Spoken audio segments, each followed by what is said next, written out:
नमस्ते आदाब, मैं सलीम मिस्त्री मुस्लिम पातशाहपेट तमाम मुस्लिम नौजवानों की तरफ से हम लोग यहाँ पर जिलाधिकारी साहब को एक निवेदन देने आए थे।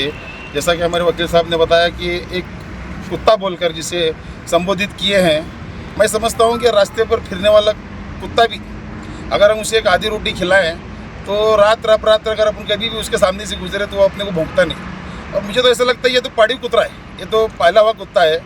तो मैं महेश कोटे साहब को ये बोलना चाहता हूँ कि हम मुस्लिम समाज के भाई ने कहा था कि इसका डीएनए चेक किया जाए, और मुझे भी ऐसा लगता है इसका डीएनए चेक किया जाए, क्योंकि जैसा अंग्रेज़ों के ज़माने में वोट डालो और हुकूमत करो जो उनकी योजना थी और जो पॉलिसी थी, उसी पॉलिसी के तहत बीजेपी दो समाज के बीच में तेड़ निर्माण कर वोटों का ध्रुवीकरण कर फिर से एक बार सत्ता में आना चाहती है और लोगों का इस्तेमाल कर और महंगाई और इन्फ्लेशन और इकोनॉमी को और बेरोज़गारी को बढ़ाना चाहती है।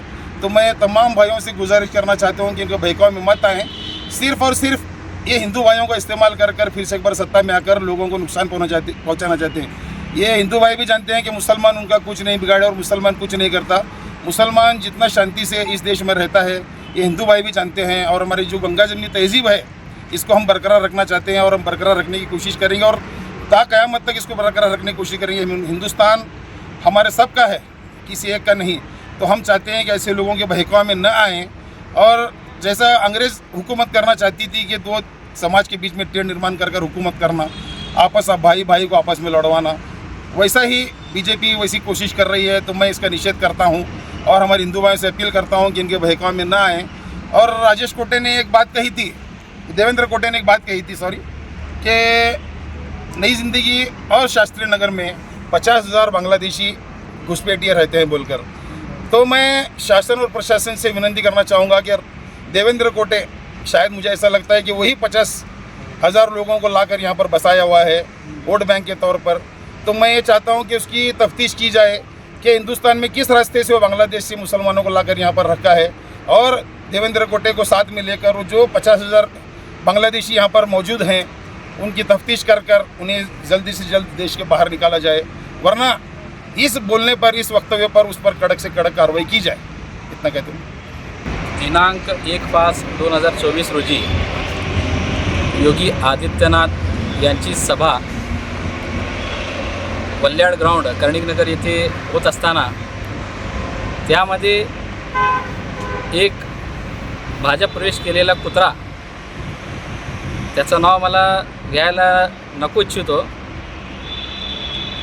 ते नालायक मुस्लिम समाजाबद्दल अपशब्द वापरून मुस्लिम आणि हिंदू समाजामध्ये तेढ निर्माण करण्याच्या उद्देशाने त्यांनी भाषण केल्यामुळे मुस्लिम समाजाची भावना दुखावल्या आणि मुस्लिम समाजांना